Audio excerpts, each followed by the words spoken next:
बराड़ा, मुलाना और सरदेहरी rice Miller association ने अपने मांगों को लेकर मुख्यमंत्री के नाम तहसीलदार बराड़ा को ज्ञापन सौंपा है। वहीं उत्तर भारत राइस मिलर एसोसिएशन ने ऐलान किया कि अगर उनकी मांगों को न माना गया तो राइस मिलर एसोसिएशन 2024-25 में सरकार से धान की फसल नहीं उठाएगी और न ही सरकार से कोई एग्रीमेंट करेगी।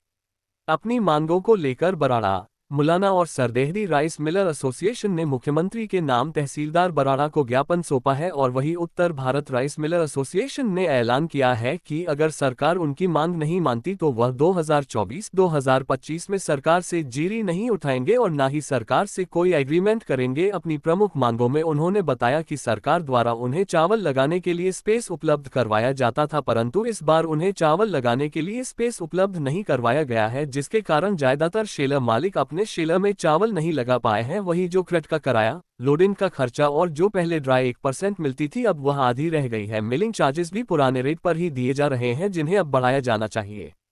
इसी के साथ राइस मिल एसोसिएशन ने बताया कि पहले धान की जो कटाई हुआ करती थी वह हाथ से हुआ करती थी, जिसमें धान की फसल सूखकर ही अनाज मंडी में किसान द्वारा लाई जाती थी, जिससे चावल में टुकड़े की मात्रा कम होती थी, जिससे राइस मिलर को कम नुकसान होता था। क्योंकि सरकार के नियम अनुसार 1 क्विंटल धान से 65 किलो चावल राइस मिलर के द्वारा सरकार को देना होता है। उस समय 65 किलो चावल धान से निकल जाता था, परंतु आज के समय में धान की कटाई आधुनिक यंत्रों से कटने के कारण अनाज मंडी में नमी वाली धान अनाज मंडी में पहुंचाई जाती है, जिसमें नमी की मात्रा ज्यादा होती है, जिस कारण चावल में टुकड़े की मात्रा ज्यादा होती है, जिससे कि राइस मिलर को नुकसान होता है। और सरकार अब भी 1 क्विंटल धान से 65 किलो चावल मांग करती है, मगर राइस मिलरों के कथन के अनुसार 65 किलो चावल नहीं निकलता। उनका कहना है कि 1 क्विंटल धान से 60 से 61 किलो तक ही चावल मिल पाता है, जो कि राइस मिलर के लिए बहुत बड़ा नुकसान का कारण है। इसलिए सरकार को चाहिए कि 1 क्विंटल धान से जो सरकार का नियम है 65 किलो का, उसको बदलकर 60 से 61 किलो किया जाए। सदस्य मिलिंग कमेटी डिस्ट्रिक्ट अम्बाड़ा, हमारा को यहाँ पे बराड़ा मुलाना में स्पेस प्रोवाइड नहीं किया सरकार ने, जिसकी वजह से हमें करनाल और पानीपत में माल लगाना पड़ा अपने किराए पे। सरकार ने वो किराया हमारे गल डाल दिया। हमें हमारा किराया करनाल और पानीपत का मिलना चाहिए। ड्राइज 1% जो पहले होती थी वही मिलनी चाहिए, और पैडी का किराया भी जो हम भरते हैं वही मिलना चाहिए। ठेकेदार के ऊपर इसको ना थोपा जाए। ठेकेदार हमारे से काम करवा के हमें 50% केवल किराया देता है, जो कि राइस मिलर के साथ नाजायज है। हमारी अनलोडिंग जो राइस मिल में होती है पैडी की, उसका भी पैसे मिलने चाहिए।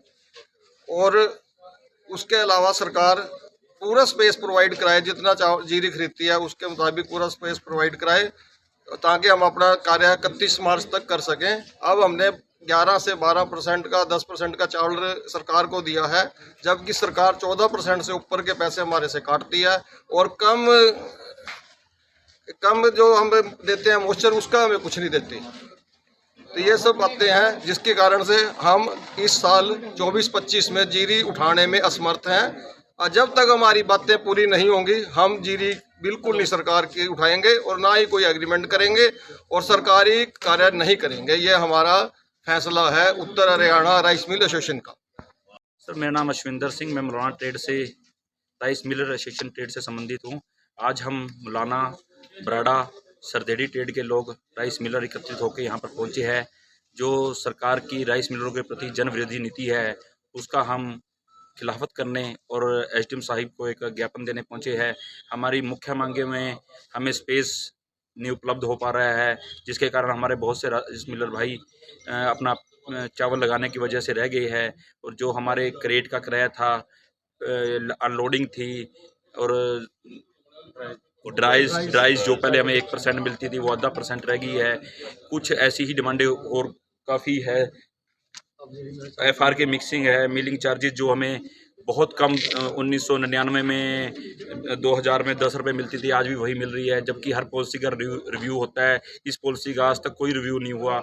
हाइब्रिड धान आने के कारण पहले हाथों से कटाई होती थी। सन 99 में 67 किलो हमें चावल देना पड़ता था, लेकिन अब हाइब्रिड धान आ गई है, उसकी कंपाइन से कटाई है, उसमें 62 और 60 किलो के लगभग ही चावल निकल पाता है और टुकड़े की मात्रा बहुत ज़्यादा निकल पाती है। इन सभी मांगों को लेकर हम तीनों स्टेशनों के लोग इकट्ठे होकर एसडीएम साहब को ज्ञापन देने आए हुए हैं। धन्यवाद आपका।